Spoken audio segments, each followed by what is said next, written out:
ദൈവനാമത്തിൽ മഹത്വമുണ്ടാകട്ടെ. വീണ്ടും വരുന്നവനായ നമ്മുടെ കർത്താവായ യേശു ക്രിസ്തുവിൻ്റെ അതിശ്രേഷ്ഠമായ നാമത്തിൽ ബ്രൈഡ് ഓഫ് ക്രൈസ്റ്റ് എന്ന യൂട്യൂബ് ചാനലിലേക്ക് ശ്രോതാക്കളെ നിങ്ങളേവരെയും are the foundations of Islam factual എന്ന വിഷയത്തിൽ ഇത് 7ാമത്തെ എപ്പിസോഡുമായിട്ടാണ് നിങ്ങളുടെ മുമ്പിലായിരിക്കുന്നത്. കഴിഞ്ഞ എപ്പിസോഡുകളിലൊക്കെ നമ്മൾ വിശദമായി ചില കാര്യങ്ങൾ വിവരിക്കുകയുണ്ടായിരുന്നു. അതിനൊക്കെ മുമ്പായിട്ടൊരു കാര്യം പറയാൻ വീണ്ടും ഓർപ്പിക്കുന്നത്, mission of these series of short videos are to equip the Christian believers to defend their faith as well as to block the wrong notions of faith. തെറ്റായ വിശ്വാസ ധാരണകളെ തടയുന്നതോടൊപ്പം ക്രിസ്ത്യൻ വിശ്വാസികളെ അവരുടെ വിശ്വാസം സംരക്ഷിക്കാൻ സജ്ജരാക്കുക എന്നതാണ് ഈ ക്രിസ്തു വീഡിയോ പരമ്പരയുടെ ലക്ഷ്യം. ഇത് വീണ്ടും പറയുവാനുള്ള കാരണം ഒരു മതവികാരത്തെയോ വിശ്വാസത്തെയോ വ്രണപ്പെടുത്തിയോ അല്ലെങ്കിൽ മതം മാറ്റം നടത്തുവാനോ ഒന്നുമല്ല. സത്യം എന്താണെന്ന് ഹിസ്റ്റോറിക്കലായിട്ടും മാനുസ്ക്രിപ്റ്റുകളും എല്ലാ രീതിയിലും പരിശോധിച്ചിട്ട് സത്യത്തെ റിവീൽ ചെയ്യുക. തിരഞ്ഞെടുക്കുവാനുള്ള കാര്യം നിങ്ങൾക്ക് അന്വേഷിക്കാൻ വേണ്ടത്ര സ്വാതന്ത്ര്യമുണ്ട്. ഹിസ്റ്റോറിക്കലായിട്ടോ മറ്റ് പ്രൂവുകളോ ഇതിൻ്റെ എല്ലാം ലിങ്കുകൾ താഴെ കൊടുക്കുന്നുണ്ട്.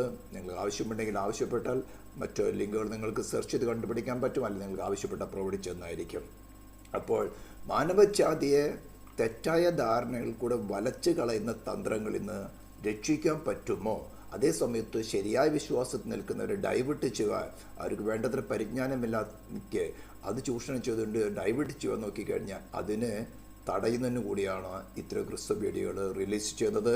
ഈ വിഷയത്തിൽ നാം ചിന്തിച്ചു വന്നത്, യേശു ക്രിസ്തു വാസ്തവത്തിൽ ക്രൂശിക്കപ്പെട്ടുവോ, അല്ലെങ്കിൽ യേശു ക്രിസ്തു ദൈവം എന്ന് എവിടെയെങ്കിലും ക്ലെയിം ചെയ്തിട്ടുണ്ടോ, അല്ലെങ്കിൽ നിങ്ങളുടെ പുസ്തകത്തിൽ ട്രിനിറ്റി അല്ലെങ്കിൽ ത്രിത്വം എന്നൊരു വാക്കുണ്ടോ, അല്ലെങ്കിൽ ജീസസ് ക്രിസ്തു ദൈവമായിരിക്കെ ആരോടാണ് എന്തുകൊണ്ടാണ് പ്രാർത്ഥിച്ചത്?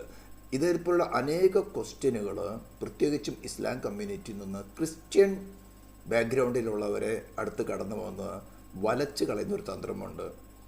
ഇതുപോലെ അനേക ക്വസ്റ്റ്യൻസും ഉണ്ട്. ഇതിൻ്റെ എല്ലാത്തിൻ്റെ ഈ 4 സബ്ജക്റ്റിൽ തന്നെ ഒന്ന് റെഫർ ചെയ്തപ്പോൾ നമുക്ക് മനസ്സിലാക്കിയത്, ദൈവം മാനവജാതിയുടെ വീണ്ടെടുപ്പിന്, അതായത് ഏദൻ തോട്ടത്തിൽ നിന്ന് പുറത്താക്കപ്പെട്ട ആദാമിൻ്റെ ഹവ്വയുടെ സന്തതികളെ, ഖുറാനിലും ചാപ്റ്റർ 7:24 ഞാൻ ആദ്യത്തെ വീഡിയോയിൽ പറയുന്നുണ്ട്. ആദാമിനെ ഹവയും ഏദൻ തോട്ടത്തിന് പുറത്താക്കിയ കാര്യങ്ങൾ രേഖപ്പെടുത്തിയിട്ടുണ്ട്. അങ്ങനെ പുറത്താക്കപ്പെട്ട് ശിക്ഷാർഹരായിട്ട് ഡിവൈൻ ഗവൺമെൻറ് അല്ലെങ്കിൽ ഡിവൈൻ ജസ്റ്റിസ് അവരുടെ മേൽ വിധിച്ചതായ നിത്യമായ മരണമെന്ന ശിക്ഷയെ നടപ്പിലാക്കാതിരിക്കത്തക്കവണ്ണം, അല്ലെങ്കിൽ അതിനെ ഇളവ് ചെയ്തെടുക്കുവാത്തക്കവണ്ണം ദൈവം തന്നെ ഒരുക്കിയ ഒരു അറ്റോൺമെൻറ്റ്, അല്ലെങ്കിൽ സൃഷ്ടിതാവ് തന്നെ, നിയമദാതാവ് തന്നെ മനുഷ്യനെപ്പോലുള്ള ശരീരം, പ്രാണൻ, ആത്മാവുള്ളവനായി വെളിപ്പെട്ട് മനുഷ്യരുടെ മേലുള്ള ശിക്ഷയെ തൻ്റെ ശരീരത്തിലും പ്രാണനും ആത്മാവിലും ഏറ്റെടുത്ത് അവർക്ക് പകരക്കാരനായി ആ ശിക്ഷയുടെ അനുഭവിച്ച് അവനെ മരിച്ചവരുടെ ഇടയിൽ നിന്ന് ഉയർത്തെഴുന്നേൽപ്പിച്ചുകൊണ്ട് ദൈവം മാനവജാതിക്ക്, ക്രിസ്ത്യാനികൾക്കെന്നല്ല മാനവജാതിക്ക് കൊടുക്കുന്ന ഒരു ഓഫറാണ്, who ever believe in him shall be freely justified, freely saved. ആരെല്ലാം അവരിൽ വിശ്വസിക്കുന്നുവോ അവരെ സൗജന്യമായിട്ട് ആ പാപത്തിൻ്റെ ശിക്ഷയിൽ നിന്നും രക്ഷിക്കുക, അല്ലെങ്കിൽ സേവ് ചെയ്യാം. പാപം ഇളച്ചു കിട്ടിയവരായിട്ടല്ല, പാപം ക്ഷമിച്ചു കിട്ടിയവരായിട്ടല്ല. യേശു ക്രിസ്തു ഒരു കാലത്തും പാപം ചെയ്യാതിരുന്നതുപോലെ അത്തരം വിശ്വസിക്കുന്നവരെ ഒരു കാലത്തും പാപം ചെയ്യാത്തവരായിട്ടാണ് ഡിവൈൻ ജസ്റ്റിസ് അല്ലെങ്കിൽ ഡിവൈൻ ഗവൺമെൻറ് കണക്കിടുന്നത്. അപ്പോൾ ഇത്തരം സബ്ജക്റ്റുകളിൽ നിന്ന്, അതായത് അവരുടെ തഫ്സീറിൽ 923 920 അൽ താബ്രി എന്നൊരു വ്യക്തി എഴുതി വച്ചിരിക്കുന്നത്, യേശു ക്രിസ്തു ക്രൂശിക്കപ്പെട്ടിട്ടില്ല, അവനെപ്പോലെ പ്രതിരൂപമല്ല, അല്ലെങ്കിൽ അവനെപ്പോലെയുള്ള വേറൊരാളെ സൃഷ്ടിച്ച് അവനെയാണ് ക്രൂശിച്ചിരിക്കുന്നത്. അതായത് മനസ്സിലാക്കുന്ന പറയുന്നത് തെറ്റാണെന്ന് വ്യക്തമായിട്ട് അറിയാം. കാരണം നമ്മൾ കഴിഞ്ഞ സീരീൽസൊക്കെ ചിന്തിച്ചു, ഹിസ്റ്റോറിക്കലായിട്ട്, ബിബ്ലിക്കലായിട്ട് ഗ്രീക്ക്, റോമൻ, ജൂയിഷ് പണ്ഡിതന്മാർ, ഹിസ്റ്റോറിയൻസ് എഴുതി വച്ചിരിക്കുന്ന രേഖകൾ ഉള്ള സമയത്തു തന്നെ, അതെല്ലാം വളരെ വ്യക്തമായിട്ട് അവൈലബിളായിരിക്കുന്ന സമയത്തു തന്നെ ഇങ്ങനൊരു സംഭവം നടന്നിട്ടില്ലെന്ന് എഴുതിക്കൊണ്ട് അതിൻ്റെ അവിടെ പറഞ്ഞിരിക്കുന്നത് കൺഫേംഡ് ആണ്, ഉറപ്പായിട്ടും അങ്ങനെ തന്നെയാണെന്ന്. അങ്ങനെ ഒരു വലിയ സമൂഹത്തെ ഡൈവേർട്ട് ചെയ്ത് കാണും. പറയുന്നത് തെറ്റാണെന്ന് അറിഞ്ഞാൽ തന്നെയും വസ്തുതാപരമായിട്ട് അതിനെ വ്യാജമായ രീതിയിൽ അവതരിപ്പിച്ചുകൊണ്ട്, തെറ്റിദ്ധരിപ്പിക്കുന്ന രീതിയിൽ അവതരിപ്പിച്ചുകൊണ്ട് അത് കേൾക്കുന്നവർക്ക് ഇത് ശരിയോ തെറ്റോണെന്ന് അന്വേഷിക്കാൻ മെനക്കെടാതെ അത് ആവർത്തിച്ചാൽ അവരത് തെറ്റോ ശരിയാണെന്ന് അന്വേഷിക്കുന്നതിനേക്കാളും ആ തെറ്റിനെ അങ്ങ് വിശ്വസിക്കുമെന്ന ഒരു ജർമ്മൻ ചൊല്ലായിരിക്കുന്ന ബിഗ് ലൈ അഡോൾഫ് ഹിറ്റ്ലർ പരീക്ഷിച്ച് പരാജയപ്പെട്ടതാണ്. പക്ഷേ ലക്ഷക്കണക്കിന് ജൂസിനെ അതിലൂടെ കൊന്നുകളയാൻ കാരണമായി തീർന്നു. അഡോൾഫ് ഹിറ്റ്ലർക്ക് പിന്നീട് എന്ത് സംഭവിച്ചെന്ന് ചരിത്രം പഠിച്ചാൽ നിങ്ങൾക്കറിയാൻ സാധിക്കും. ഓക്കെ, നമുക്ക് ടൈം കുറയ്ക്കാൻ വേണ്ടി ഞാൻ പെട്ടെന്ന് പോവുകയാണ്. അടുത്തൊരു കാര്യം നമ്മൾ ചിന്തിച്ചിരുന്നു, way of deception by standard Islamic narration എന്ന് പറഞ്ഞ് ആ സബ്ജക്റ്റ് നാം ചിന്തിച്ചിരുന്നു. ലോകരാജ്യങ്ങളുടെയും സർക്കാരുകളുടെ മേൽ മതങ്ങളുടെ സ്വാധീനം. ഈ ഒരു വിഷയത്തിൽ നമ്മൾ അല്പമായിട്ടൊന്ന് ചിന്തിച്ചു.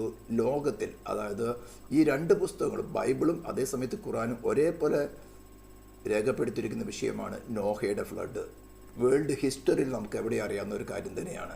എന്നാൽ നോഹയുടെ കുടുംബം, അതായത് നോഹയും ഭാര്യയും 3 ആൺമക്കളും അവരുടെ ഭാര്യമാരും, ജാഫെത്ത്, ഹാം, ഷേം എന്ന 3 ആൺമക്കൾ, ഇവരൊക്കെ പട്ടകത്തുനിന്ന് പുറത്തിറങ്ങിയ സമയത്ത് ദൈവം കൊടുത്തിരിക്കുന്ന ഒരു പ്രോമിസ്, ആദാമിന് കൊടുത്തിരുന്ന പോലെ ഒരു പ്രോമിസ് തന്നെയാണ്.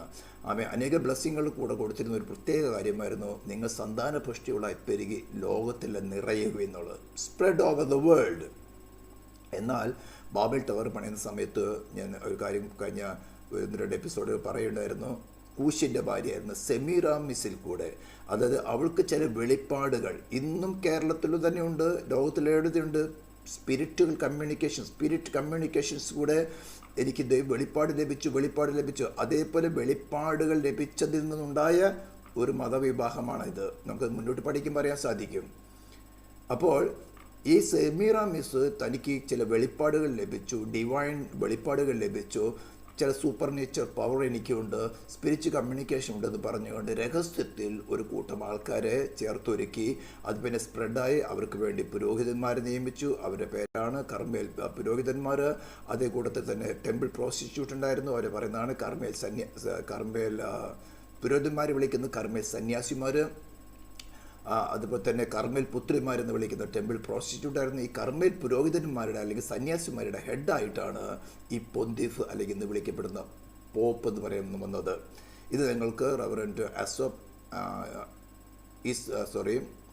അലക്സാണ്ടർ ഹിസ്ലോപ്പിൻ്റെ 2 ബാബിലിയൻസ് എന്നൊരു ബുക്ക് ഞാൻ കഴിഞ്ഞ 2 എപ്പിസോഡിന് മുമ്പ്, അതായത് 5ാമത്തെ എപ്പിസോഡിൽ ഞാൻ അതിൻ്റെ ലിങ്ക് കൊടുത്തിട്ടുണ്ടായിരുന്നു. നിങ്ങൾക്ക് വായിച്ചത് മനസ്സിലാക്കാൻ സാധിക്കും. അങ്ങനെ ഒരു മതത്തിൽ കൂടെ ദൈവത്തിൻ്റെ പ്ലാനെതിരായി ദൈവത്തിൻ്റെ പ്ലാൻ എങ്ങനെയാണെന്ന് വെച്ചാൽ താൻ ഓരോ വ്യക്തികളെയും, മനുഷ്യരായിരിക്കുന്ന ഓരോ വ്യക്തികളെയും നേരിട്ട് ഭരിക്കണം, അല്ലെങ്കിൽ അവരുടെ എല്ലാ വെൽഫെയറിന് വേണ്ടി കാര്യങ്ങൾ ചെയ്തു കൊടുത്തുകൊണ്ട് തൻ്റെ പ്ലാൻ, മനുഷ്യനെക്കുറിച്ചുള്ള തൻ്റെ പ്ലാൻ എന്താണെന്ന് നിവർത്തിച്ചെടുക്കണം എന്നൊരു പദ്ധതിയാണ് ദൈവത്തിനുണ്ടായിരുന്നത്.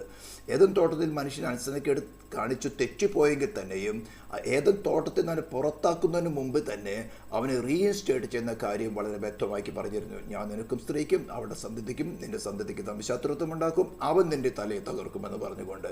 അപ്പോൾ ദൈവത്തിന് മനുഷ്യനെക്കുറിച്ചുള്ള പ്ലാനിൽ നിന്ന് ദൈവം മാറിയില്ല. അവൻ തെറ്റിപ്പോയിട്ടും അവനെ റീഇൻസ്റ്റേറ്റ് ചെയ്യുവാൻ ആവശ്യമായ അറ്റോൺമെൻറ്റ് പിൽക്കാലത്ത് വെളിപ്പെടുത്തി. ആ പ്ലാൻ ദൈവം വെളിപ്പെടുത്താൻ തുടങ്ങി. എന്നാൽ ദൈവം മനുഷ്യനെ ഭരിക്കുന്നതിന് പകരം ഒരു വ്യാജ മതത്തിൽ കൂടെ, അല്ലെങ്കിൽ ഒരു മാൻമേഡ് മതത്തിൽ കൂടെ മാനവജാതിയെ മുഴുവൻ അടക്കി ഭരിക്കുന്ന ഒരു മതസംവിധാനം ഈ സെമീറാമിസ് എന്ന സ്ത്രീയിൽ കൂടെ ആരംഭിച്ചു. കൂശിൻ്റെ മരണശേഷം, അവരുടെ ഭർത്താവായ കൂശിൻ്റെ മരണശേഷം നിമ്രോദിനെ തന്നെ വിവാഹം കഴിച്ചു. അത്രമാത്രം ഇമ്മോറലായിരിക്കുന്ന ഒരു സ്ത്രീയായിരുന്നു. അപ്പോൾ തന്നെ ബാബേൽ സാമ്രാജ്യം പൊങ്ങി വന്നു തുടങ്ങുന്നത് സാമ്രാജ്യത്തിലെ രാജ്ഞിയാണ്. അക്കാലത്ത് ഇന്ന് കാണുന്ന പോലെ വലിയ ജനസംഖ്യയൊന്നുമില്ല. ഒരു സാമ്രാജ്യം കെട്ടിപ്പടുത്ത് സാമ്രാജ്യത്തിൽ രാജാവ് രാജ്ഞി പറഞ്ഞാണ് നടക്കുകയുള്ളൂ. അവിടെ നിമ്രോദിന് ദൈവമായിട്ടാണ് ആരാധിച്ചു കൊണ്ടിരുന്നത്.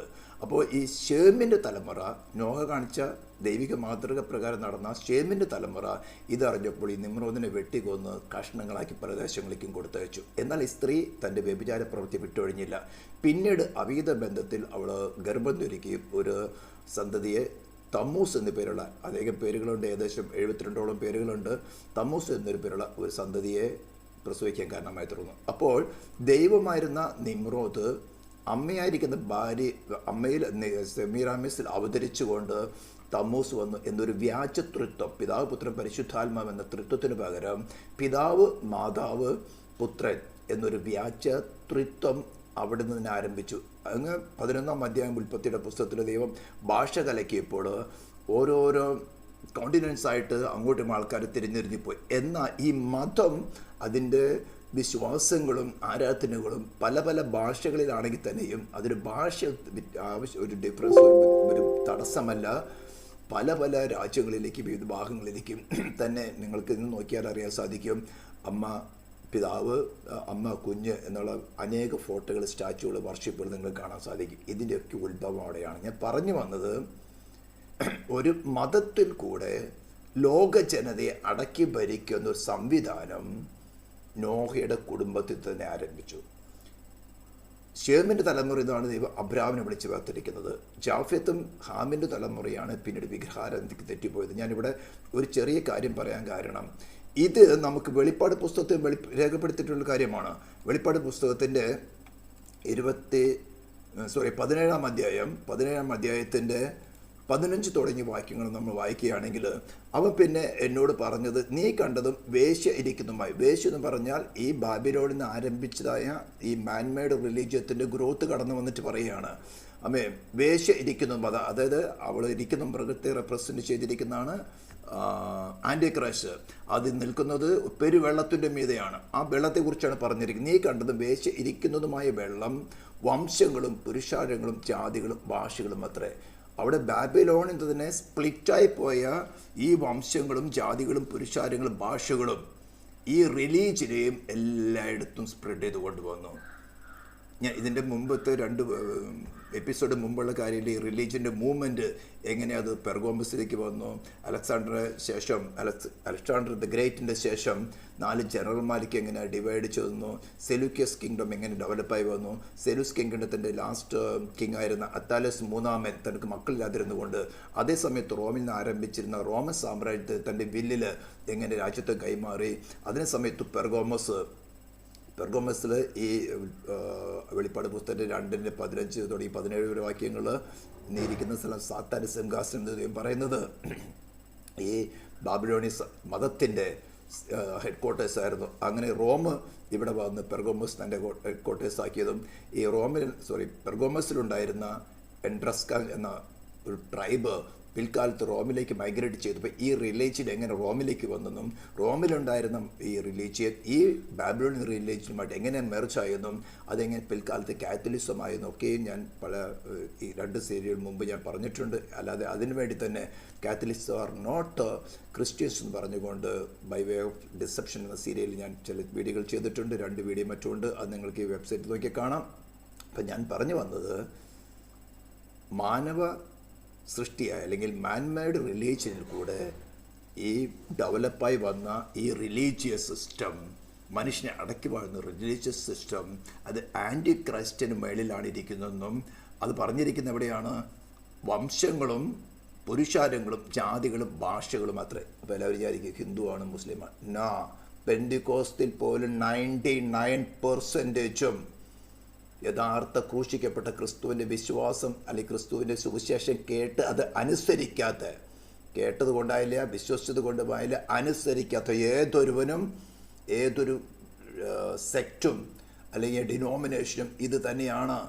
വളരെ വ്യക്തമായിട്ട് സീരിയസ് ആയിട്ട് മനസ്സിലാക്കി കൊടുത്തു. ഇന്ന് സംഭവിക്കാൻ പോകുന്നതെന്നാ, നീ കണ്ട 10 കൊമ്പും മൃഗവും വേശ്യയെ ദ്വേഷിച്ച് ആൻറ്റി ക്രൈസ്റ്റിന് മേളാണ് ഇരിക്കുന്നെങ്കിലും ഒരു സമയത്ത് ദൈവവിനെ കൂട്ടിച്ചേർക്കുന്ന അറിയോ, ഇതിനെ എല്ലാത്തിനെയും ആൻറ്റി ക്രൈസ്റ്റിനെ കൊണ്ട് തന്നെ നശിപ്പിക്കാനാണ്. വേശ്യ ദ്വേഷിച്ച് ശൂന്യവും നഗ്നവുമാക്കി അവളുടെ മാംസം തിന്നുകളയും അവളെ തീ കൊണ്ട് ദഹിപ്പിക്കുകയും ചെയ്യും. ഇത് ഈ ബാബിലോണിൽ നിന്ന് സെമീരാമിസ് എന്ന സ്ത്രീയിൽ കൂടെ ആരംഭിച്ച ഈ ദൈവത്തിന് വിരുദ്ധമായി മാനവജാതിയെ ഒരു റിലീജിയനിൽ കൊണ്ട് അടക്കി വാഴാൻ ആരംഭിച്ച ആ മാൻമെയ്ഡ് റിലീജിയനെ അവസാനം ദൈവം തന്നെ കൂട്ടിച്ചേർത്ത് ആൻറ്റി ക്രൈസ്റ്റിനെ കൊണ്ട് നശിപ്പിക്കുന്ന കാര്യമാണ് വെളിപ്പാട് പുസ്തകം 17-ാം അധ്യായത്തിൻ്റെ 16-ാം വാക്യത്തിൽ. ഇത് പറയുമ്പോൾ വിശ്വാസികളായിരിക്കുന്നവർ ഊശിരുകൊള്ള കത്തോലിക്കർക്കാണ് അല്ലെങ്കിൽ ഇസ്ലാമിനാണ് ഹിന്ദുക്കൾക്കാണെന്ന് ക്രൂശിക്കപ്പെട്ടവനെ ക്രിസ്തുവിൻ്റെ സുവിശേഷം കേട്ട് വിശ്വസിച്ച് അനുസരിക്കാത്ത ഏതൊരു ഡിനോമിനേഷനും ഞാൻ വളരെ വ്യക്തമായിട്ട് പറയാം, what ever the name baby, ഇതെല്ലാം ഈ വേശ്യയ്ക്ക് അനേക പുത്രിമാരുണ്ടെന്ന് പറഞ്ഞിരിക്കുന്നത്. അതിനെ വിശ്വസിച്ചിരിക്കുന്നതിനാണ് റെവലേഷൻ്റെ 17-16 നടക്കാൻ പോകുന്ന കാര്യമാണ്. പ്രൊഫസിയിൽ ബൈബിളിലുള്ള പ്രൊഫസികളിൽ ഞാനൊരു 351 പ്രൊഫസീസ് കംപ്ലീറ്റഡ് എന്ന് പറഞ്ഞു ചില സീരിയൽ ചെയ്തിട്ടുണ്ടായിരുന്നു. ഈ ചാനൽ നിങ്ങൾക്കൊക്കെ കാണാം. 351 പ്രോപ്പസീസ് ഫുൾഫിൽ ആയിരിക്കുന്നത്. ഇനി വളരെ കുറച്ച് മാത്രം ഫുൾഫിൽ ആവാനുള്ളൂ. നമ്മുടെ സബ്ജക്റ്റ് അതല്ല, അതുകൊണ്ട് ഞാൻ പെട്ടെന്ന് വിഷയത്തിലേക്ക് കടന്നു വരട്ടെ. അങ്ങനെ ഈ കാര്യത്തിൽ നമ്മൾ ചിന്തിച്ചു വന്നപ്പോൾ അടുത്തൊരു കാര്യമാണ് ഇസ്ലാമിൻ്റെ ആരംഭഘട്ടത്തിൽ മിഡിൽ ഈസ്റ്റിലെ ഭൂമിശാസ്ത്രപരവും മതപരവുമായ അവസ്ഥ എന്തായിരുന്നു. ഇതൊന്ന് ചിന്തിച്ചാലും നമ്മൾ വ്യക്തമായി ചിന്തിച്ചു. ആ കാലഘട്ടത്തിൽ വരുമ്പോൾ ഈസ്റ്റേൺ റോമൻ അല്ലെങ്കിൽ കോൺസ്റ്റാന്റിപ്പോൾ ആസ്ഥാനമായിട്ടുണ്ടായിരുന്ന ഈസ്റ്റേൺ റോമിൻ്റെ മറ്റൊരു പേരാണ് ബൈസാന്റൈൻ കിങ്ഡം. വളരെ ശക്തി പ്രാപിച്ചതാണ്. അവിടെയും ജ്യൂസ് ഉണ്ട്, ക്രിസ്ത്യൻസ് ഉണ്ട്. ട്രിനിറ്റേറിയൻ ക്രിസ്ത്യൻസ് ആയിരുന്നു കൂടുതലുണ്ടായിരുന്നത്. അപ്പോൾ ജ്യൂസിനാണെങ്കിൽ ഒരു പുസ്തകമുണ്ട്, തോറ താൽമുഡ്. അവർക്ക് പ്രവാചകന്മാരുടെ ശൃംഖല തന്നെയുണ്ട്, ഇസാക്കിൽ നിന്ന് വരുന്ന ജനറേഷൻസ്. അതേപോലെ തന്നെ ക്രിസ്ത്യൻസിനെ സംബന്ധിച്ചോളം പഴയ നിയമം പുതിയ നിയമം അടങ്ങുന്ന പുസ്തകമുണ്ട്, ബൈബിള്. അവർക്ക് നോക്കുമ്പോൾ 33:15 ഞാൻ നേരത്തെ പറഞ്ഞതുപോലെ, ഞാൻ നിനക്കും സ്ത്രീക്കും അവളുടെ സന്തതിക്കും നിന്റെ സന്തതിക്കും തമ്മിൽ ശത്രുത്വം ഉണ്ടാക്കും, അവൻ നിന്റെ തലയെ തകർക്കുമെന്ന് മാനവജാതിയുടെ റിഡപ്ഷന് വേണ്ടി യേശു ക്രിസ്തുവിനെ കുറിച്ചുള്ള ആദ്യത്തെ പ്രൊഫസി തുടങ്ങി. ആ പ്രൊഫറ്റിക് ലൈനിൽ വേണ്ടത്ര പ്രൊഫറ്റ്മാരുണ്ട്. പക്ഷേ ഈ അബ്ബാസിഡിയൻ കിങ്ഡത്തിൽ, അതായത് സ്പെയിനിൽ നിന്ന് തുടങ്ങി, വെസ്റ്റിൽ സ്പെയിനിൽ നിന്ന് തുടങ്ങി ഈസ്റ്റിൽ നമ്മുടെ ഇന്ത്യയുടെ പഞ്ചാബ് ആ ഏരിയ ബോർഡർ വരേക്കും ഇത് പെട്ടെന്ന് ഡെവലപ്പായിരുന്നു. അബ്ബാസിസും അത് ഉമായസും നമ്മൾ ഹിസ്റ്റോറിക്കൽ വേല ചിന്തിക്കും പഠിക്കും. അവർക്കാണെങ്കിൽ ഒരു പ്രവാചകനില്ല. കിങ്ഡം വലുതായി, മറ്റുള്ളവർക്കുള്ളതുപോലെ പ്രവാചകനില്ല, മറ്റുള്ളവർക്ക് പോലെ ഒരു പുസ്തകമില്ല. അങ്ങനെ സൃഷ്ടിക്കപ്പെട്ട ഒരു സംവിധാനമാണിതെന്ന് നമ്മൾ തെളിയിക്കാൻ പോവുകയാണ്. ഓക്കെ, അടുത്തൊരു കാര്യം, ഖുറാനിൽ പരാമർശിച്ചിരിക്കുന്ന മുഹമ്മദ് യഥാർത്ഥത്തിൽ ജീവിച്ചിരുന്നോ? നമ്മൾ കഴിഞ്ഞൊരു എപ്പിസോഡ് 6 നമ്മൾ ചിന്തിച്ചിരുന്നു. ഇന്ന് നമുക്ക് ചിന്തിക്കാനുള്ളത് is the supposition of Muhammad factor with reference to the history and standard Islamic narrative. ചരിത്രത്തെയും സ്റ്റാൻഡേർഡ് ഇസ്ലാമിക് ആഖ്യാനത്തെയും പരാമർശിച്ച് മുഹമ്മദിനെ കുറിച്ചുള്ള അനുമാനം വസ്തുതാപരമാണോ എന്നാണ് നാം ചിന്തിക്കാൻ പോകുന്നത്. അത് നമ്മൾ ചിന്തിക്കണമെങ്കിൽ ചില കാര്യങ്ങൾ ഈ കാര്യത്തെ ഒന്ന് സപ്പോർട്ട് ചെയ്യാണ്. അതായത് first condition, the Muhammad of Islam request 4 things. അതിലൊന്നാമത്താണ് he must use name Muhammad. അത് അറബിയിലും കൂടെ എഴുതണമെങ്കിൽ ഇങ്ങനെ ഇരിക്കും, ഞാനതിന് വിശദീകരിക്കുന്നതായിരിക്കും. മറ്റൊരു കാര്യം, he must have lived in the city of Mecca. Mecca എന്ന സിറ്റിയിൽ അവൻ AD 570 ജനിച്ച് AD 632 വരെ, അതിനിടയ്ക്ക് 622 തുടങ്ങി 630 വരേക്കും മദീനയിലേക്ക് പോയിരുന്നു. 630 മക്കയിലേക്ക് തിരിച്ചു വരുന്നത്. അതിനുശേഷം ഒരു കാര്യമാണ്, he must have received the Quran. അതായത് സ്വർഗത്തിൽ ദൈവത്തിൻ്റെ അടുത്ത് എറ്റേണൽ ടാബ്ലറ്റായിരുന്ന, ക്ലേ ടാബ്ലറ്റായിരുന്ന, നമ്മൾ പിന്നീട് ചിന്തിക്കും, അവിടെ നിന്ന് അവന് നേരിട്ട് കിട്ടിയതും ആയിരിക്കുന്ന ഖുറാനിൽ 114 സൂറാസുള്ള ഖുറാൻ അവന് റിവീൽ ചെയ്ത് കിട്ടിയിരിക്കണം. മറ്റൊന്നാണ് ഈ must have existed in the 7th century. അതായത് ഈ 4 condition, the man Muhammad, the place Mecca, the book Quran and the time 7th century. ഇത് പെർഫെക്റ്റായിട്ട് ഈ ഒരു വ്യക്തിയിൽ, മുഹമ്മദ് എന്ന് പറയുന്ന വ്യക്തിയിൽ സൂട്ടബിൾ ആണെങ്കിൽ ഈ വ്യക്തി എക്സിസ്റ്റഡ് ആയിരുന്നു എന്ന് നമുക്ക് പറയാം, അല്ലെങ്കിൽ നോ. ഓക്കെ, അപ്പോൾ നമ്മൾ ചിന്തിക്കുമ്പോൾ അടുത്തൊരു കാര്യം നമ്മൾ ചിന്തിക്കാൻ പോകുന്നത്, അനേകർ ഈ മുഹമ്മദിൻ്റെ പേര് ഹിസ്റ്റോറിക്കലായിട്ട് രേഖപ്പെടുത്തിയിട്ടുണ്ടെന്ന് പറയുന്നുണ്ട്. ഓക്കെ, ഡോം ഓഫ് ദ റോക്കിൽ മുഹമ്മദ് എന്ന് എഴുതിയിട്ടുണ്ട്. AD 691 dome of the rock നിർമ്മിച്ചിരിക്കുന്നത്. മനോഹരമായ, ആ കാലത്തിൽ നോക്കുമ്പോൾ ഗ്രേറ്റ് ആർക്കിടെക്ചർ എന്ന് തന്നെ പറയാം. പക്ഷേ അതാരാണ് നിർമ്മിച്ചതെന്നും ആരെക്കുറിച്ചാണ് പേര് എഴുതിയിരിക്കുന്നതും എന്നൊക്കെ നമ്മൾ വ്യക്തമായിട്ട് ഇനി അടുത്ത എപ്പിസോഡുകളിൽ ചിന്തിക്കും. അപ്പോൾ നിങ്ങൾക്ക് മനസ്സിലാവും ഇതിൻ്റെ പുറകിൽ നടന്നിരിക്കുന്ന വ്യാജം എത്ര വലുതാണെന്ന്. ഇതെല്ലാം വെറുതെ ഇമാജിനേഷനിൽ കൂടെ പറയല്ല, ഇതിനാവശ്യമായ ഹിസ്റ്റോറിക്കൽ രേഖകൾ, റോക്ക് ഇൻസ്ക്രിപ്ഷൻ, കോയിൻസ്, അതുപോലെ തന്നെ മാനുസ്ക്രിപ്റ്റ്സ്, ഇതേപോലെ എല്ലാ കാര്യങ്ങളും വളരെ ആഴത്തിൽ പരിശോധിച്ചിട്ടാണ്, ഞാൻ നേരത്തെ പറഞ്ഞല്ലോ ഇതിൻ്റെ പേരിലായിരുന്ന ആർക്കിയോളജിസ്റ്റ്, ഹിസ്റ്റോറിയൻസ്, ഇവരെല്ലാം വളരെ വ്യക്തമായി പരിശോധിച്ച് അതിൻ്റെ ഹിസ്റ്റോറിക്കൽ പ്രൂഫുകൾ അടക്കമാണ് ഇത് സ്ഥാപിച്ചിരിക്കുന്നത്. ഇനി ഇങ്ങനെ എഴുതണമെങ്കിൽ, മുഹമ്മദ് എന്ന അറബിക്കിൽ എഴുതണമെങ്കിൽ, നമ്മൾ പറയുന്നത് നമ്മുടെ മലയാളത്തിലാണെങ്കിൽ അക്ഷരങ്ങൾ വ്യഞ്ജാക്ഷരങ്ങൾ, അതായത് കോൺസോണൻസ് ആൻഡ് വോവൽസ്. എനിക്ക് മലയാളം പ്രൊണൗൺസിയേഷൻ അത്ര ക്ലിയർ അല്ല, കുറേ നാൾക്ക് ശേഷമാണ് ഞാൻ മലയാളം ഉപയോഗിക്കുന്നത്. ഓക്കെ, അക്ഷരങ്ങൾ നമുക്കറിയാമല്ലോ, സ്വരാക്ഷരങ്ങൾ അ ആ ഇ ഈ, അതുപോലെ വ്യഞ്ജനങ്ങൾ കാക്ക ക ഗ പപ്പ പാപ്പമ്മ തത്ത ധന എന്നുള്ളതൊക്കെ ഉണ്ടായിരിക്കണം. അപ്പോൾ ഈ അറബിക്കിൽ ഇതെങ്ങനെ വരുന്നു എന്നുള്ളൊരു കാര്യം നമ്മൾ ചിന്തിക്കാൻ പോവുകയാണ്.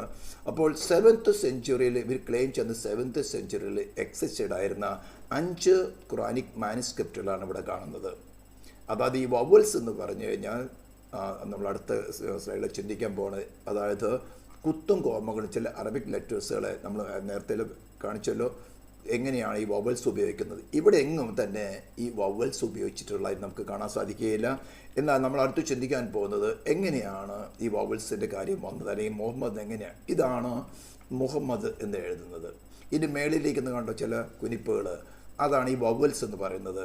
അതിലൊന്നിനെ പറയുന്നതാണ് ഇപ്പോൾ ഇത് മ എന്ന ലെറ്റർ. ആദ്യം ചിന്തിക്കണം ഹീബ്രു അതുപോലെ തന്നെ അറബിക്ക് റൈറ്റിൽ നിന്ന് ലെഫ്റ്റിലേക്കാണ് എഴുതുന്നത്. നമ്മൾ ഇംഗ്ലീഷ് ആയിക്കോട്ടെ മലയാളമായിട്ടെ വേറെ അനേക ഭാഷകളുണ്ട് ലെഫ്റ്റിൽ നിന്ന് റൈറ്റിലേക്ക് എഴുതുമ്പോൾ അറബിക്കും ഹീബ്രു എല്ലാം റൈറ്റിൽ നിന്ന് ലെഫ്റ്റിലേക്കാണ്. അപ്പോൾ ഈ ലെറ്റർ കാണുന്നത് ഈ ഫസ്റ്റ് ലെറ്റർ മ അതിനെ പറയുന്നത് മീൻതാൾ എന്നാണ് പറയുക. ഞാൻ എൻ്റെ പ്രൊഫഷനുമായിട്ട് ഏകദേശം 23 വർഷം മിഡിൽ ഈസ്റ്റ് ഉണ്ടായിരുന്നു, കുവൈറ്റിൽ അതേപോലെ തന്നെ UAE-ലുമായിട്ട്. എൻ്റെ മക്കൾ ജനിച്ചതും അവിടെ പ്രിലിമിനറി എഡ്യൂക്കേഷനൊക്കെ നടന്ന അവിടെ തന്നെയാണ്. അപ്പോൾ അവിടെ 2 രാജ്യങ്ങളിലും അറബ് കമ്പൽസറിയാണ്. അപ്പോൾ അവരെ പഠിക്കാനും പഠിപ്പിക്കാനും വേണ്ടി എനിക്കും ഇതിൻ്റെ ആൽഫബറ്റ്സും കാര്യങ്ങളൊക്കെ അല്പമായിട്ട് പഠിക്കേണ്ടി വന്നു. അപ്പം എനിക്ക് അത്യാവശ്യം വായിക്കാൻ അറിയാം, ഒരുവിധം അറിവിക്കാട്ട മനസ്സിലാക്കാൻ സാധിക്കും, അല്പമൊക്കെ തിരിച്ചു പറയാൻ സാധിക്കും. അപ്പോൾ ഇതിന് ചെറിയൊരു ബാക്ക്ഗ്രൗണ്ട് ഞാൻ ഉണ്ട് പറയുകയാണ്. അപ്പോൾ ഇതിന് ഈ പറയുന്നതാണ് വവൽസ്, ഇതിനെ പറയുന്നതാണ് ധാമ, മറ്റു 2 ഫത്ത എന്ന് പറയും. അപ്പോൾ ഈ ലെറ്റേഴ്സ് നമ്മൾ നോക്കണം, ഈ വവൽസ് 8th and 9th സെഞ്ച്വറിയിലാണ് ഉണ്ടായിരുന്നത്. അതിക്ക് മുമ്പാണെങ്കിൽ ഇപ്പോൾ പറഞ്ഞ് നമ്മൾ നോക്കണം, ഈ വവൽസ് ഇല്ലെങ്കിൽ ഇതെങ്ങനെ വായിക്കും. ആദ്യത്തെ പറയുന്നത് മീൻ, അതായത് മാക്കി പറയുന്നത് മീൻ ദാൾ, മീൻ അതുപോലെ തന്നെ ഹ അതേപോലെ തന്നെ മീൻ ദാൾ. അപ്പോൾ ഇതിനെ വായിക്കണമെങ്കിൽ മഹ്മദ് എന്നേ വായിക്കാൻ പറ്റുള്ളൂ. മുഹമ്മദ് എന്നാക്കണമെങ്കിൽ ഈ മേടെ മുകളിൽ ഈ ദാമ ഒരെണ്ണിട്ടാൽ മാത്രമേ ഈ മൂ ആകുകയുള്ളൂ. നമ്മൾ മലയാളത്തിൻ്റെ പുതിയ ലിപിയിൽ മാ എന്ന് എഴുതിയിട്ട് മൂ ആക്കണമെങ്കിൽ എന്ത് ചെയ്യണം, ഒരു വള്ളിയിട്ടിട്ട് അതിൻ്റെ അടിയിൽ ഒരു 0 ഇട്ട് കഴിഞ്ഞാൽ മൂവായി. അതെടുത്ത് പ്രൊണൗൺസിയേഷൻ സൗണ്ടിനെ സ്വരത്തെ ഈ ഒരു ഫത്ത കൂടെ ആഡ് ചെയ്ത ആ എന്ന സൗണ്ട് വരും. അപ്പോൾ അതിന് ഹായ്. അടുത്ത് നോക്കണം, മായുടെ മേളിൽ ഒരു ദാളിട്ട് ഒരു ഫത്ത ഇട്ട് കഴിഞ്ഞാൽ മായായി, മുഹമ്മദ്. ഇങ്ങനെയാണ് ഇതിൻ്റെ പ്രൊണൗൺസിയേഷൻ വരുന്നത്. ഒരു സെക്കൻഡ്, ഞാൻ അതിനോട് കറസ്പോണ്ടൻ്റ് ആയിരിക്കുന്ന ഒരു കാര്യം കൂടെ ഞാൻ നിങ്ങൾക്ക് അവതരിപ്പിക്കുകയാണ്. ഈ കാണുന്നത് നമ്മുടെ മലയാളത്തിലുള്ള 1772 ഒരു റോമിൻ്റെ ഒരു കാറ്റഗിസത്തിൻ്റെ ഒരു പേജാണ് ക്ലെമൻറ്റ് പയാനിയോസ് എഴുതിയിരിക്കുന്നത്. നിങ്ങൾക്ക് ആരെങ്കിലും ഇത് വായിക്കാൻ പറ്റുമോ? ഒന്ന് ചിന്തിച്ച് നോക്കുക. 1772 അത് നമ്മുടെ മലയാളത്തിൻ്റെ ആദ്യത്തെ ആൽഫബറ്റ്സ് എന്ന് പറയുന്ന പേരാണ് വട്ടെഴുത്ത് റൈറ്റിംഗ് സിസ്റ്റം എന്ന് പറയാൻ. വട്ടെഴുത്ത് റൈറ്റിംഗ് സിസ്റ്റം തമിഴിൽ നിന്നാണ് മലയാളം ആൽഫബറ്റ്സ് ഉണ്ടായെന്ന് നിങ്ങൾക്ക് ഏവർക്കും അറിയുന്നതാണ് എൻ്റെ ധാരണ.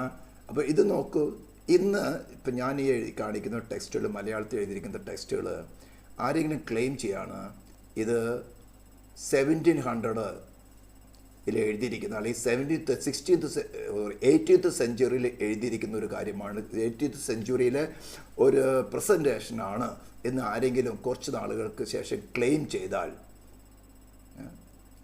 ഞാനിപ്പോൾ ചെന്നീ പ്രസൻറ്റേഷൻ ഞാൻ എഴുതിയിരിക്കുന്ന ടെക്സ്റ്റുകൾ, ഈ ടെക്സ്റ്റല്ല, ഞാൻ മലയാളത്തിൽ എഴുതിയിരിക്കുന്ന ടെക്സ്റ്റുകൾ ആരെങ്കിലും കുറച്ച് നാൾക്ക് ശേഷം പറയുകയാണ് ഇത് 18th സെഞ്ച്വറിയിൽ ഉള്ള ടെക്സ്റ്റാണ്. ഞാൻ എന്ത് ചെയ്യും? ഇപ്പം നമുക്ക് വേണ്ടത്ര ChatGPT ഉണ്ട്, AI ഉണ്ടെന്ന് ഒരൊറ്റ ഒരു 2 സെക്കൻഡ് മതി ഒരു ക്വസ്റ്റ്യൻ ഇട്ട ChatGPT പെടപ്പെടാന്ന് ആൻസർ തരും. ഉടനെ നമുക്ക് ആൻസർ കിട്ടും. ഇത് ഉണ്ടാക്കിയത് 2025 നവംബർ 26 ഉണ്ടാക്കിയിരിക്കുന്നത്. വളരെ എളുപ്പമാണ്. പണ്ട് കാലത്താണ് നമുക്കൊരു മാനുസ്ക്രിപ്റ്റ് പരിശോധന നടത്തണമെങ്കിൽ ലണ്ടനിൽ പോകണം, അവിടുത്തെ ലൈബ്രറിക്ക് സ്പെഷ്യൽ പെർമിറ്റ് വേണം. അത് മാനുസ്ക്രിപ്റ്റൊക്കെ എടുക്കുന്നുണ്ടെങ്കിൽ അതിനോട് ക്വാളിഫൈഡ് ആൾക്കാർക്കോ എന്തെങ്കിലും റിസർച്ച് ചെയ്തവർക്ക് മാത്രമേ പറ്റുള്ളൂ, ഏവർക്ക് ചെന്ന് പറ്റില്ല. ഇന്ന് എവിടെ ഇരുന്ന് ലോകത്തിൻ്റെ ഏത് കോണിൽ നിന്ന് ഏതൊരു വ്യക്തിക്ക് വേണമെങ്കിലും ലണ്ടനിലെ മാനുസ്ക്രിപ്റ്റ് വേണമെങ്കിൽ പരിശോധിക്കാം. ഇൻ്റർനെറ്റ് വഴിക്ക് എല്ലാം സ്കാൻ ചെയ്ത് വളരെ വ്യക്തമായിട്ടുണ്ട്. മിനിറ്റുകൾക്കുള്ളിൽ നമുക്ക് വ്യക്തമായ ആൻസർ കിട്ടും. അപ്പോൾ ഞാൻ പറഞ്ഞു വരുന്നത്, ഇവിടെ കാണിച്ചിരുന്നിട്ടുള്ള ഒരു ഈ റൈറ്റിങ്സ് ഇതിനൊറ്റൊന്നും തന്നെ വവൽസ് ഇല്ല. അപ്പോൾ നമുക്ക് മലയാളത്തിൽ തന്നെ ഞാൻ പറയുന്നത് ഇതിന് പുതുതാണെങ്കിൽ പുതുതായിട്ട് വവൽസൊക്കെ ആഡ് ചെയ്തിട്ട് നമ്മുടെ മലയാളത്തിൽ നിന്നുള്ളത് നമുക്ക് വളരെ ഈസി ആയിട്ട് വായിക്കാൻ പറ്റുന്നുണ്ട്. അതേപോലെ തന്നെയാണ് ഈ ഒരു സംഭവം നടന്നതും. ആദ്യകാലങ്ങൾ അത് ഇവർ ക്ലെയിം ചെയ്യുന്നതായിട്ടുള്ള 7th സെഞ്ച്വറിയിൽ അറബിക് റൈറ്റ് ഇങ്ങനെയായിരുന്നു.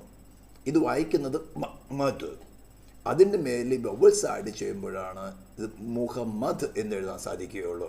അപ്പോൾ ഇതിൻ്റെ അർത്ഥം നമ്മളൊന്ന് സെർച്ച് ചെയ്യാൻ പോകുന്നത് ഈ മഹ്മദ് എന്ന വേർഡ് 7th സെഞ്ച്വറിയും അതിക്ക് മുമ്പും എവിടെ ഉണ്ടായിരുന്നു. MHMD എന്നുള്ളത് ഹിസ്റ്റോറിക്കലായിട്ട് നമ്മൾ ചെക്ക് ചെയ്യാൻ പോവുകയാണ്. ബൈബിളിൽ തന്നെ ഓൾഡ് ടെസ്റ്റ്മെൻറ്റിൻ്റെ 11 ഇടങ്ങളിൽ ഈ വാക്ക് MHMD അല്ലെങ്കിൽ മഹ്മദ് എന്ന വാക്ക് ഉപയോഗിച്ചിട്ടുണ്ട്. അതിൻ്റെ അർത്ഥമോ the praised one, the blessed one, the anointed one. കഴിഞ്ഞൊരു എപ്പിസോഡ് ഞാൻ മഷിയ എന്നതിൻ്റെ ഹീബ്രു വാക്ക് മഷിയ അല്ലെങ്കിൽ അതിന് ഈക്വലൻ്റ് ആയിട്ടുള്ള ക്രിസ്റ്റോസ് എന്ന വാക്കിൻ്റെ മീനിങ് എന്താണെന്ന് ഇംഗ്ലീഷിലുള്ള മീനിങ് പറഞ്ഞു. അനോയിറ്റഡ് വൺ അല്ലെങ്കിൽ അഭിഷിക്തൻ. ഏവർക്കും അറിയാം, ഏവരും അംഗീകരിക്കുകയാണ്. ഇവൻ ഖുറാനിൽ പോലും മറിയയ്ക്ക് ദൂത് കൊടുക്കുമ്പോൾ പറഞ്ഞിരിക്കുന്നത് അവൻ്റെ പേര് മശീഹ, ജീസസ്, ഇത് son of Mary, son of മറിയ എന്നാണ് പറഞ്ഞിരിക്കുന്നത്. എന്ത് പറഞ്ഞാലും ഒരു മലയാളം പഴഞ്ചൊല്ലുണ്ട്, കക്കാൻ പഠിച്ചാൽ നിൽക്കാനും പഠിക്കണമെന്ന്. ഇവിടെ കക്കാൻ പഠിച്ചു, പക്ഷെ നിൽക്കാൻ പറ്റിയില്ല. ഈ മഹ്മദ് എന്നുള്ള പേര് ആരും കണ്ടുപിടിക്കുന്നൊന്നും അന്ന് ചെയ്തവർക്ക് മനസ്സിലായില്ല. ഇന്ന് ജസ്റ്റ് ഇൻ്റർനെറ്റിലും സെർച്ച് ചെയ്താൽ മതി ഈ മഹ്മദ് എന്ന പേര് എവിടെ ഉപയോഗിച്ചിരിക്കുന്നത് വളരെ വ്യക്തമായിട്ട് കിട്ടും. അപ്പോൾ ഇതൊരു പേരല്ല, ഇതൊരു സ്ഥാനപ്പേര് അല്ലെങ്കിൽ ഒരു ഓഫീസാണ്, ഒരു ടൈറ്റിലാണ്. മഷിക എന്ന് പറയുന്നത് പേരല്ല. നമ്മൾ ആദ്യത്തെ എപ്പിസോഡിൽ പറഞ്ഞിരുന്നു, മോശയ്ക്ക് മുൾപ്പടർപ്പിൽ പ്രത്യക്ഷപ്പെടുമ്പോൾ നിൻ്റെ പേരെന്ന് ചോദിക്കുമ്പോൾ അവിടെ വെളിപ്പെടുത്തിയത് യാഹ്വേ എന്നൊരു പേരാണ്. അത് ശാശ്വത നാമമായിരിക്കുന്നത്. അപ്പോൾ മഷിക അല്ലെങ്കിൽ അനോയിറ്റഡ് വൺ അല്ലെങ്കിൽ ക്രിസ്റ്റോസ് അല്ലെങ്കിൽ ക്രിസ്തു എന്ന വാക്കുന്ന ഓഫീസാണ്, ടൈറ്റിലാണ്. ഈ നഷ്ടപ്പെട്ടു പോയ മാനവജാതിയെ ഒരു പ്രായശ്ചിത്വത്തിൽ കൂടെ ഡിവൈൻ ജസ്റ്റിസിന് സാറ്റിസ്ഫാക്ഷൻ വരുത്തി വീണ്ടെടുത്ത് അതിൽ വിശ്വസിക്കുന്നവരെ സേവ് ചെയ്ത് താൻ വിശുദ്ധരായിരിക്കുന്നത് പോലെ അവരെ വിശുദ്ധരാക്കി ദൈവത്തിൻ്റെ മുമ്പിൽ പ്രസൻറ്റ് ചെയ്യുക എന്നുള്ള ഒരു എറ്റേണൽ പ്ലാനാണ് ക്രിസ്റ്റോസ് അല്ലെങ്കിൽ ക്രിസ്തു അല്ലെങ്കിൽ മഷീഹ എന്ന വാക്കിൻ്റെ അർത്ഥം. ഓക്കെ, അപ്പോൾ ഈ ഒരു കാര്യം ആദ്യം യുഗാരിറ്റിക് ടെക്സ്റ്റുകളിൽ 1400 BC ഉപയോഗിച്ചിരുന്നു. അതിനുശേഷം ജൂസ് ഹീബ്രുവിൽ 1000 ഉപയോഗിച്ചിരുന്നു. ഇത് സോളോങ് ഓഫ് സോളമൻ അല്ലെങ്കിൽ ഉത്തമ ഗീതങ്ങളിൽ 5-ാം അധ്യായത്തിൻ്റെ 16-ാം വാക്യത്തിൽ മഹ്മദ് എന്ന ഈ വാക്ക് ഉപയോഗിച്ചിട്ടുണ്ട്. അല്ലെങ്കിൽ അതിൻ്റെ അർത്ഥം ഓൾ ടുഗദർ ലവലി. ഇത് ശലോമോനെ കുറിച്ച് പറയുന്നതാണ്. പക്ഷെ നമ്മൾ ബൈബിളിൽ അതിനെ ഡീപ്പായിട്ട് പഠിക്കുമ്പോൾ ചർച്ചും ക്രിസ്തുവുമായിട്ടുള്ള ബന്ധമാണ് ആ ശൂലേക്കാരി പെൺകുട്ടിയും അതേപോലെ ശലോമോനുമായിട്ടുള്ള ഇടയച്ചെറുക്കനുമായിട്ടുള്ള ബന്ധം കാണിക്കുന്നത്. ശലോമോൻ അവിടെ റെപ്രസെൻ്റ് ചെയ്യുന്നത് വേൾഡ് ഫോഴ്സ് ആയിട്ടാണ് റെക്കമെൻഡ് ചെയ്യുന്നത്. അതിൻ്റെ ഹിസ്റ്ററികളൊക്കെ നിങ്ങൾക്ക് നിങ്ങളുടെ പാസ്റ്റർമാരെ അല്ലെങ്കിൽ നിങ്ങൾക്ക് ഇതിനെക്കുറിച്ച് ഞാൻ തന്നെ ചില വീഡിയോകൾ ചെയ്തിട്ടുണ്ട്. അവിടെ നിങ്ങൾക്ക് അറിയാൻ സാധിക്കും. അപ്പോൾ എന്നാൽ ഇന്ന് മുസ്ലിം പ്രാസംഗികർ ഉപയോഗിക്കുന്നത് ബൈബിളിലും മുഹമ്മദിനെ കുറിച്ച് എഴുതിയിട്ടുണ്ടെന്ന് ഈ വാക്യം എടുത്തുകൊണ്ട്. ഞാൻ പറഞ്ഞു വരുന്നത് നമ്മുടെ തീം എന്താണ്? പരിജ്ഞാനക്കുറവ് കൊണ്ട് തെറ്റായ വിശ്വാസധാരങ്ങളുമായി ക്രിസ്ത്യൻ കമ്മ്യൂണിറ്റിക്ക് അകത്ത് കടന്നു വന്ന് ഇത്തരം പ്രയോഗങ്ങൾ ഉപയോഗിച്ചുകൊണ്ട് ഡൈവേർട്ട് ചെയ്യാൻ നോക്കുന്നവരോട് ചെറുത്തു നിൽക്കുകയും അതേ സമയത്ത് ഇത്തരം രേഖകൾ കൊടുത്തുകൊണ്ട് അവരുടെ റോങ് നോഷനെ തച്ചുടയ്ക്കണം. ദെൻ സത്യത്തെ സ്വീകരിക്കാനും റിജക്റ്റ് ചെയ്യാനുള്ള സ്വാതന്ത്ര്യം അവർക്കുണ്ട്. അപ്പോൾ മഹ്മദ് എന്ന വാക്ക് സോങ് ഓഫ് സോളങ്ങിൽ ഉപയോഗിച്ചിരിക്കുന്നത് മുഹമ്മദിനെ കുറിച്ചല്ല, anointed one, the blessed one, the praised one, that is messiah Jesus ക്രൈസ്റ്റിനെ കുറിച്ചാണ്. ഓക്കെ, ദെൻ നമ്മൾ ഇത് ഉപയോഗിച്ചിരിക്കുന്ന 4th സെഞ്ച്വറിയിൽ തന്നെ സെയിൻറ്റ് ആംബ്രോസ് ഉപയോഗിച്ചിട്ടുണ്ട്. അടുത്ത് നമുക്ക് ചിന്തിക്കാൻ പോകുന്നത് ഒറിഗൻ്റെ പുസ്തകത്തിൽ നമുക്ക് കഴിഞ്ഞാൽ ക്രിസ്ത്യൻ കമ്മ്യൂണിറ്റിയിൽ കാത്തലിസം ആയിക്കോട്ടെ എല്ലാ കമ്മ്യൂണിറ്റികളും ഉപയോഗിക്കുന്ന ഒരു പേരാണ് ഒറിഗോണ്ട്. 3rd സെഞ്ച്വറിയിൽ ഉപയോഗിച്ചിട്ടുള്ള, അതായത് 7th സെഞ്ച്വറിയിൽ ഈ വേർഡ് ഉപയോഗിക്കുന്ന സമയത്ത് മുഹമ്മദിന് വേണ്ടിയിട്ട് വവൽസ് ആഡ് ചെയ്തുകൊണ്ട് മഹ്മദിനെ മുഹമ്മദ് ആക്കിയപ്പോൾ ഇതെല്ലാം ഓൾറെഡി അവൈലബിൾ ആണ്. മഹ്മദ് എന്നുള്ളത് ജീസസ് ക്രൈസ്റ്റിനെ കുറിച്ച് അല്ലെങ്കിൽ മഷിയെ കുറിച്ചുള്ളതാണെന്ന് സെയിൻറ്റ് ആംബ്രോസ് 4th സെഞ്ച്വറിയിൽ ഉപയോഗിച്ചിരിക്കുന്നു. ഗ്രിഗോറി എൽവിര ഉപയോഗിച്ചിരിക്കുന്നത് 392 AD. സെയിൻറ്റ് ജോൺ കസേ ഉപയോഗിച്ചിരിക്കുന്നത് 435. സെയിൻറ്റ് അഗസ്റ്റിൻ വളരെ പേര് റെഫർ ചെയ്യുന്നതാണ്. സെയിൻറ്റ് അഗസ്റ്റിൻ്റെ കാര്യം 396 430 ഉപയോഗിച്ചിരിക്കുന്നതാണ്. അപ്പോനിയസ് 7th സെഞ്ച്വറിയിൽ ഉപയോഗിച്ചിരിക്കുന്നതാണ്. ഇതെല്ലാം തന്നെ വളരെ വ്യക്തമായ രേഖകൾ ഉണ്ടായിരുന്നിട്ടും ഇതൊന്നും ആരും സെർച്ച് ചെയ്ത് കണ്ടുപിടിക്കില്ല എന്ന രീതിയിൽ മഹ്മദിനെ കൊണ്ടുപോയി മുഹമ്മദാക്കി. ദെൻ ജൂസ് കൺസിഡർ ചെയ്യുന്നത് ഒരു മശിയ വരുന്നതാണ്. ക്രിസ്ത്യൻസോ ഈ ഉൽപ്പത്തി 3:15 പറഞ്ഞിരിക്കുന്ന സ്ത്രീയുടെ സന്തതി. ബെത്ലഹേമിനെ നോക്കിയോട് പ്രവാചകൻ പറഞ്ഞെന്താണ്? ഓ ബെത്ലഹേം, നീ യഹൂദ സഹസ്രങ്ങളിൽ ഏറ്റവും ചെറുതായിരുന്നാലും ഇസ്രായേലിന് പ്രഭു ആയിരിക്കുന്നവൻ എനിക്ക് നിന്നിൽ നിന്ന് ഉത്ഭവിച്ചു വരും. അവൻ്റെ ഉത്ഭവം പണ്ടേയുള്ളതും പുരാതനമായത് തന്നെ. അവ ബെത്ലഹേമിൽ ജനിച്ച് കാൽവരി ക്രൂശിൽ യാഗമായി തുറന്ന് മാനവജാതിയുടെ മേൽ ഡിവൈൻ ജസ്റ്റിസ്, ഡിവൈൻ ഗവൺമെൻറ് വിധിച്ചിരുന്ന നിത്യമായ ശിക്ഷ, നിത്യമായ മരണമെന്ന ശിക്ഷയെ തൻ്റെ ശരീരത്തിലും പ്രാണനും ആത്മാവിലും ഏറ്റെടുത്ത് അവർക്ക് പകരമായി ശിക്ഷ അനുഭവിച്ച് തൻ്റെ ശരീരം ക്രൂശിൽ കിടക്കുമ്പോൾ തൻ്റെ പ്രാണനും ആത്മാവും ദുഷ്ടന്മാരായ മനുഷ്യർ പോകുന്ന പാതാളത്തിൽ പോയി ശിക്ഷ അനുഭവിച്ച് അവനെ മരിച്ചൊടിന്ന് ഉയർത്തെഴുന്നേൽപ്പിച്ച് ദൈവം പരസ്യമായി നിർത്തിയിരിക്കുകയാണ്. ഹൂ അവർ, അവിടെ ക്രിസ്ത്യാനികൾ എന്ന പേരല്ല ഉപയോഗിച്ചിരിക്കുന്നത്. Whoever believe in him shall be freely justified, freely saved. അപ്പോൾ ഇനി അടുത്ത് നമ്മൾ ഹിസ്റ്റോറിക്കലായിട്ട് ചെക്ക് ചെയ്യാൻ പോകണം. ഈ ഹിസ്റ്റോറിക്കൽ ചെക്ക് നമുക്ക് ഏറ്റവും കൂടുതൽ കിട്ടുന്നത് കോയിൻസ്, അതായത് ഫോർ എക്സാമ്പിൾ നമ്മുടെ ഇന്ത്യൻ കറൻസികളിൽ മഹാത്മാഗാന്ധിജിയുടെ ഫോട്ടോകളുണ്ട്, അമേരിക്കൻ കറൻസിക്ക് അവരുടെ ഫോട്ടോകളുണ്ട്. അതേപോലെ ഓരോ കറൻസികൾക്കും അതാത് കാലഘട്ടത്തിൽ, പുരാതന കാലഘട്ടത്തിലാണെങ്കിൽ ഡിക്റ്റേറ്റേഴ്സ് ഭരിച്ചുകൊണ്ടിരിക്കുന്ന സമയത്ത് അല്ലെങ്കിൽ രാജാക്കന്മാർ ഭരിച്ചുകൊണ്ടിരുന്ന സമയത്ത് അവരുടെ ഫോട്ടോ ഒരു വശത്തും അതിൻ്റെ പുറകിൽ ചില ഇൻസ്ക്രിപ്ഷൻസും ഉണ്ടായിരിക്കും. അപ്പോൾ ഈ 7th സെഞ്ച്വറിയിൽ, അതായത് 7th സെഞ്ച്വറി അവസാന ഭാഗങ്ങൾ തുടങ്ങി നാം നോക്കിയാൽ, അല്ലെങ്കിൽ 4th, 5th, 6th, 7th century വരേക്ക് നോക്കിയാൽ എവിടെയും തന്നെ ഒരു മുസ്ലിമിൻ്റെ ഐഡൻറ്റിറ്റി കാണുന്നതെന്നില്ല. അത് നമ്മൾ അടുത്ത കോയിൻസിനെ കുറിച്ച് പഠിക്കും. മറ്റൊന്നാണ് റോക്ക് ഇൻസ്ക്രിപ്ഷൻസ്. അന്നും ഈ പാപ്പിറസ് അല്ലെങ്കിൽ പോലും മൃഗങ്ങളുടെ തോലെടുത്ത് എഴുതുന്ന സംവിധാനങ്ങൾ ഉണ്ടായിരുന്നു 7th സെഞ്ച്വറിയിൽ. ഇവൻ ഇസ്ലാമിൻ്റെ മാനുസ്ക്രിപ്റ്റ്സൊക്കെ എഴുതിയിരിക്കുന്നത് മൃഗങ്ങളുടെ തോലിൽ നിന്ന് എടുത്തിട്ടാണ് എഴുതിയിരിക്കുന്നത്. എന്നാൽ അതിനേക്കാളും വളരെ സ്ട്രോങ് ആയിട്ട് നിൽക്കുന്ന ഒന്നാണ് ഈ റോക്ക് ഇൻസ്ക്രിപ്ഷൻ എന്ന് പറയുന്നത്. ഇവർ അങ്ങോട്ടും ഇങ്ങോട്ടൊക്കെ യാത്ര ചെയ്യുന്ന സമയത്ത്, ഒരു ട്രേഡിങ്ങിന് യാത്ര സമയത്ത് അവിടെയുള്ള റോക്കുകളിലൊക്കെ പേര് എഴുതി വയ്ക്കുക. നമ്മൾ കണ്ടില്ലേ, KSRTC ബസ്സിൽ പോയി കഴിഞ്ഞാൽ മിക്കവാറും ബസ്സിൻ്റെ പുറകിൽ, സീറ്റിൻ്റെ പുറകിൽ, അല്ലെങ്കിൽ റെയിൽവേയിൽ ഇപ്പം അധികമില്ല, സീറ്റിൻ്റെ പുറകിൽ പിള്ളേർ തന്നെ പേരൊക്കെ എഴുതി വയ്ക്കും, ചില പടങ്ങളൊക്കെ വരച്ച് വയ്ക്കും. ഇതൊരു മനുഷ്യൻ്റെ ഹാബിറ്റാണ്. അതേപോലെ ഇവരിങ്ങനെ യാത്രകൾ ചെയ്യുന്ന സമയത്ത് റോക്കിൽ ഇൻസ്ക്രൈബ് ചെയ്യുക ഒരു സംവിധാനങ്ങളുണ്ടായിരുന്നു. അങ്ങനെ റോക്ക് ഇൻസ്ക്രിപ്ഷൻസ് വലിയ പ്രൂഫുകളാണ്. ഇത് AD 523, അതായത് 6th സെഞ്ച്വറിയിലെ ഒരു റോക്ക് ഇൻസ്ക്രിപ്ഷനാണ്. ഇവിടെ എഴുതിയിരിക്കുന്നത് മഹ്മദ് എന്ന വേർഡ് താഴെ നമുക്ക് അതിനെ കാണാൻ സാധിക്കും. ഇവിടെ ഉപയോഗിച്ചിരിക്കുന്നത് മഹ്മദ്, ഞാൻ നേരത്തെ പറഞ്ഞല്ലോ, അറബിയും ഹീബ്രു എല്ലാം റൈറ്റ് ടു ലെഫ്റ്റാണ് വായിക്കുന്നത്. MHMD ഇവിടെ നമ്മൾ ഇവിടെ മാർക്ക് ചെയ്തിരിക്കുന്നത്, ആ ലാസ്റ്റ് ചെയ്തിരിക്കുന്നത് ഇംഗ്ലീഷിലേക്ക് ട്രാൻസ്ലേറ്റ് ചെയ്യാണ് മഹ്മദ് എന്നാണ്. അതിൻ്റെ അർത്ഥം പറഞ്ഞിരിക്കുന്നതാണ് lord of Jews by the മഹ്മദ്. ലോർഡ് ഓഫ് ജൂസ് ആരാ? അല്ലെങ്കിൽ ഇസ്രായേലിൻ്റെ പരിശുദ്ധനാരാ? ഇസ്രായേലിൻ്റെ ദൈവമാരാ? മോശയ്ക്ക് മുൾപ്പടർപ്പിൽ വെളിപ്പെട്ടവൻ തന്നെ. അവൻ തന്നെയാണ്, ഞാൻ കഴിഞ്ഞ സീരിയലിൽ പറഞ്ഞല്ലോ, മഹാപുരോഹിതന അന്നാഫിൻ്റെ കയ്യാഫിൻ്റെ മുമ്പിൽ നിന്ന് പറയുന്നത്, ആണയിട്ട് ചോദിക്കുന്നത്, നീ അത്യുന്നതൻ്റെ പുത്രനായ ക്രിസ്തു തന്നെയോ? Are the son of God എന്ന് പറയുമ്പോൾ അവിടെ ഞാനാകുന്നു, അതായത് യാഹ്വേ എന്നതിൻ്റെ ഇംഗ്ലീഷ് ട്രാൻസ്ലേഷനാണ് ഐ ആം. അവിടെ യേശു ക്രിസ്തു പറയുന്നത് ഐ ആം. മറ്റേ ട്രാൻസ്ലേഷൻ മലയാളത്തിലേക്ക് ട്രാൻസ്ലേറ്റ് ഞാനാകുന്നു. എൻ്റെ അർത്ഥം എന്താ? ഐ ആം എന്നെന്താ? യാഹ്വേ. ഇതിനെയാണ് റിജക്റ്റ് ചെയ്യാൻ തക്കവണ്ണം അൽത്താബരി AD 923 എഴുതി വച്ചിരിക്കുന്നത്, യേശു ക്രിസ്തു ക്രൂശിക്കപ്പെട്ടിട്ടില്ല. ഇതിൻ്റെ അർത്ഥം എന്താ? ഒരു റിലീജിയൻ കൂടെ, ഒരു മാൻമെയ്ഡ് റിലീജിയനിൽ കൂടെ ദൈവം മനുഷ്യനെ ഭരിക്കുന്നത് പകരം ഈ മാൻമെയ്ഡ് റിലീജിയനിൽ കൂടെ മാനവജാതി മുഴുവനും അടക്കി ഭരിക്കുന്ന ലക്ഷ്യം ഇവർ ക്ലെയിം ചെയ്യുന്നതായിട്ടുള്ള AD നമ്മൾ ഇന്ന് തുടങ്ങി നമ്മൾ ഇനി പഠിക്കും. ഇവർ ക്ലെയിം ചെയ്ത് AD അല്ലെങ്കിൽ 7th സെഞ്ച്വറിയിൽ തുടങ്ങി ഇന്ന് 22 മില്യൺ പോപ്പുലേഷനാണുള്ളത്. Growth by biological ഗ്രോത്താണ്.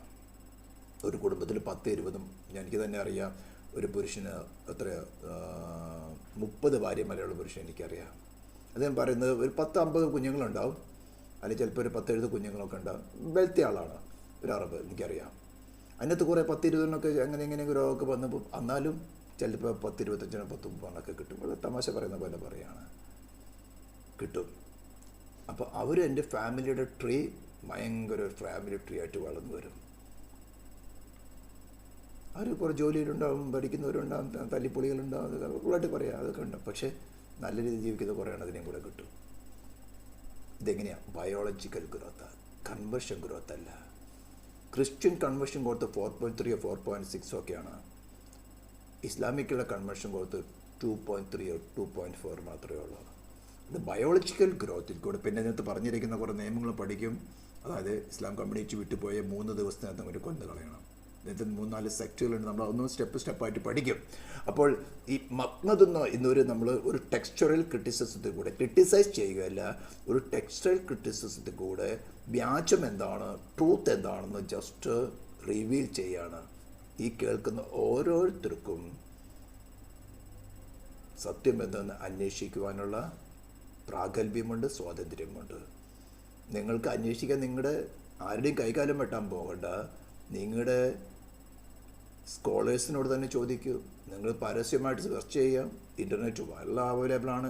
വ്യാജത്തിൻ്റെ കൂമ്പാരമാണ് ഇൻ്റർനെറ്റ്. ഞാൻ പറഞ്ഞല്ലോ, എവിടെ മാർഗം കിട്ടുന്നോ അവിടെ ഈ അഡോൾഫ് ഹിറ്റ്ലറിൻ്റെ മാർഗം ഉപയോഗിക്കും. തെറ്റാണെന്ന് അറിയാമെങ്കിലും തന്ത്രപരമായിട്ട് അതിനെ ഉപയോഗിച്ചാൽ ശരിയാണോ തെറ്റെന്ന് അന്വേഷിക്കുന്നതിനേക്കാളും ജനം നുണയാങ്ങി അംഗീകരിക്കും, വിശ്വസിക്കാൻ തയ്യാറാകും. ഇത് ഇൻ്റർനെറ്റ് നിറഞ്ഞു നിൽക്കുകയാണ്. മെനക്കെട്ട് ഓരോരോ കാര്യങ്ങൾ കണ്ടെടുത്തുകൊണ്ട് ഇതുപോലെ പ്രൂഫ് ഉണ്ടോ ഇല്ലെന്ന് പരിശോധിക്കാനുള്ള സാവകാശം നിങ്ങൾക്കുണ്ട്. നിങ്ങൾക്ക് സമയം കിട്ടുവാണെങ്കിൽ സീരി മുഴുവൻ കാണാൻ സബ്സ്ക്രൈബ് ചെയ്യാനൊന്നും ഞാൻ പറയുന്നില്ല. മറ്റുള്ളവർ, നിങ്ങൾക്ക് ആരെങ്കിലും ബെനിഫിറ്റഡ് ആകണം എന്ന് താല്പര്യമുള്ളവർക്ക് ഫോർവേഡ് ചെയ്യുക. അതുപോലെ നിങ്ങൾ ലൈക്ക് ചെയ്യാൻ ഞാൻ പറയുന്നില്ല, വ്യൂവേഴ്സ് കൂട്ടാനല്ല. പക്ഷേ ഇത് ലൈക്ക് ചെയ്താൽ മറ്റുള്ളവർക്ക് പ്രൊമോട്ട് ചെയ്തൊക്കെ വേണം. യൂട്യൂബ് ഓൾറെഡി അത് കൂടുതൽ ലൈക്സ് ഉണ്ടായി പ്രൊമോട്ട് ആവും. എനിക്ക് വേണ്ടിയിട്ട് വേണ്ട, വ്യൂസ് കിട്ടാൻ ഞാൻ ഒട്ടും പ്രസിദ്ധനാൻ ആഗ്രഹിക്കുന്നതില്ല. വളരെ സമയമെടുത്തുകൊണ്ട് ഇതിന് പഠിച്ചിരുന്ന് മെനക്കെട്ടിട്ടാണ് ഇങ്ങനത്തെ സീരിയൽ റിലീസ് ചെയ്യുന്നത്. ദൈവമായ കർത്താവ് നിങ്ങളെ